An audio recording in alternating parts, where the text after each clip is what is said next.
Welcome back to Prime Edition. Talk to us on all our social media platforms at KBC Channel 1 on X, Facebook and YouTube. The Ethics and Anti-Corruption Commission is on the trail of assets valued at over 130 billion shillings acquired through proceeds of corruption. EACC says investigations on the same are almost complete and it wants to ensure evidences to be presented in court are watertight to avoid the corrupt evading justice. The Commission made its case at a stakeholders dialogue and capacity building workshop on financial investigations and assets recovery held at the Kenya School of Government in Nairobi. On Tuesday, the Ethics and Anti-Corruption Commission, EACC and development partners converged in Nairobi for a forum on financial investigations and assets recovery. The meeting identifying weak investigations, it says severely undermines efforts to fight and deter corruption in the country. Courts release people or suspects when there is no sufficient evidence. And in my experience, the weakness, especially in the cases where you find some suspects have been released, is in gathering and preserving.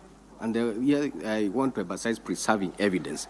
The investigators may obtain and gather that evidence, but preserving it in a manner that will be acceptable to court according to the law becomes a challenge. The players further revealed if corruption is not properly investigated, perpetrators will avoid justice and continue the activities fostering a culture of impunity.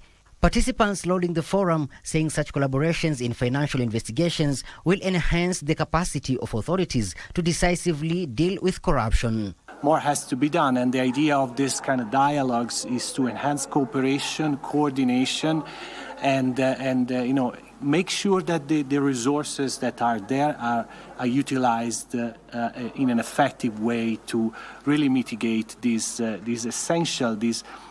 fundamental problem that Kenya as well as other countries have. John Lolkoloi, Director Ethics and Leadership at EACC, who addressed the meeting, revealed the Commission is pursuing forfeiture of corruptly acquired assets valued at 130 billion shillings across the country. We have court cases in several courts and we are pursuing about an estimated Kenya shillings 130 billion. So those cases are in several stages in the courts and we expect to get favorable response because those cases were well investigated. We have a number of assets, movable and immovable. We have motor vehicles, and we have immovable ones like land. We have buildings, and those ones are being managed. The ones that have been concluded are under preservation orders. Lolkoloi said in the last 4 years, the Commission has recovered corruptly acquired and unexplained assets in cash, movable and immovable, worth over 26 billion shillings. Networks between our respective law enforcement agencies for an enhanced and strategic fight against corruption that remains a significant global challenge. He challenged law enforcement agencies to embrace the concept of joint trainings and experience sharing for ease of investigations. The forum was organized by EACC in partnership with UNODC Regional Office in Nairobi.